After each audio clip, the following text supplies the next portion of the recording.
et aussi à partager ce direct pour permettre à vos proches d'en profiter. Prochain candidat, une candidate, elle nous vient de l'IHBI, toujours dans la catégorie français, Rebecca Yehi. Rebecca Yehi pour son intervention dans la catégorie art oratoire en français. Elle nous rejoint donc sur cette scène et elle aussi va tenter de défendre sa place en finale en 5 minutes. Rebecca Yehi face aux internautes, face au public et aux membres du jury. C'est parti. Merci. Bien le bonjour, mesdames et messieurs. Regardant le monde, je me suis surprise à faire une introspection sur ceux qui étaient devenus ce monde. Dans mon cœur, je sentais une tristesse ineffable et incommensurable.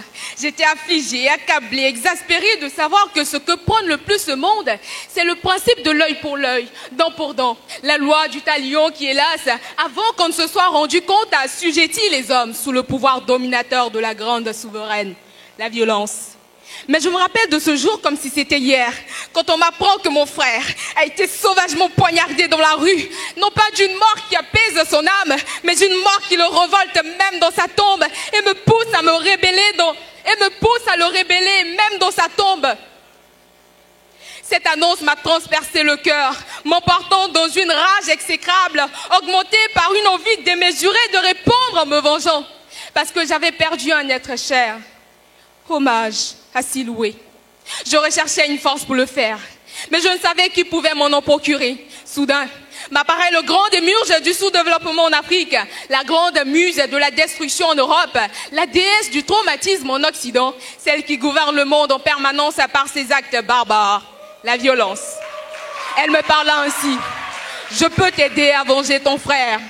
Ainsi, ce même monstre propose son aide au monde, non pas pour sa construction ni pour y répandre la paix, mais pour saccager, ravager, détruire, réduire en miettes le peu d'humanisme que nous avons réussi à cultiver en nous. Dommage que certaines personnes la considèrent comme une force ou un moyen pour combler leurs faiblesses. Car ne dit-on pas que la violence, c'est pour les faibles? L'OMS méfiante l'a définie comme l'utilisation intentionnelle de la force physique à l'encontre des autres ou de soi-même. Quand je pense que chaque année, 1,6 million de personnes perdent la vie car décédées des suites de violence et que plusieurs sont victimes de blessures, de souffrances physiques, sexuelles ou morales, je réalise que la violence règne en permanence dans la vie quotidienne des hommes, très relativement banalisée par les crimes, les guerres, les conflits, et depuis bien longtemps. Elle fait des ravages comme pendant la colonisation, qui est un crime contre l'humanité, où les peuples africains ont subi une terrible violence du fait des expropriations, des privations de liberté et surtout la négation par la domination politique, économique et culturelle. De même aujourd'hui, la violence continue de faire parler d'elle sous toutes ses formes, physiques, verbales et même psychologiques. Selon ces formes, elle se classe en différentes catégories. D'abord, la violence directe ou violence physique, qui se perçoit à travers les guerres, comme la guerre de 2002 en Côte d'Ivoire, le harcèlement, le terrorisme, les violences conjugales. Selon l'OMS, une femme sur 3 meurt chaque jour, car victime de violences physiques par son mari. Ensuite, la violence structurelle, où les systèmes oppresseurs asservissent, intimidant et maltraitant les pauvres, les privés de pouvoir et les marginalisés.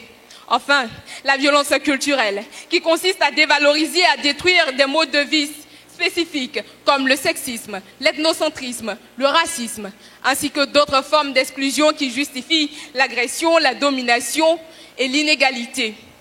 La pauvreté, le racisme, la défaillance du système éducatif ou familial peuvent constituer les causes de cette violence. Mais Emmanuel Kant nous dira que l'une des véritables causes de la violence dans le monde, c'est l'absence de conscience morale. Alors réveillons cette conscience qui est en nous, en devenant cet homme, cette femme, ce jeune, qui ayant ras-le-bol des catastrophes de la violence, dit qu'il est grand temps d'intensifier nos actions pour éradiquer la violence sous toutes ses formes. Car chacun de nous a une responsabilité particulière, faire la promotion de la coexistence pacifique autour de nous. Bien sûr, la violence essaiera de nous en empêcher, mais repoussons-la. Repoussons-la en pensant à tous ces traumatismes, ces familles dévastées, détruites, à toutes ces vies innocentes perdues qu'elle a orchestrées. Pour ma part, je me suis ravisée à venger mon frère par la violence, mais à le venger en parcourant le monde par mon verbe, en proclamant l'évangile de la paix, de la tolérance, du pardon et surtout de l'amour. À la fin de mon introspection, je fis cette prière. Que la flamme de la paix, sans toutefois s'éteindre, brûle dans tous les continents. Que la flamme de l'amour, sans s'estomper, brûle toutes les traces de haine entre les hommes.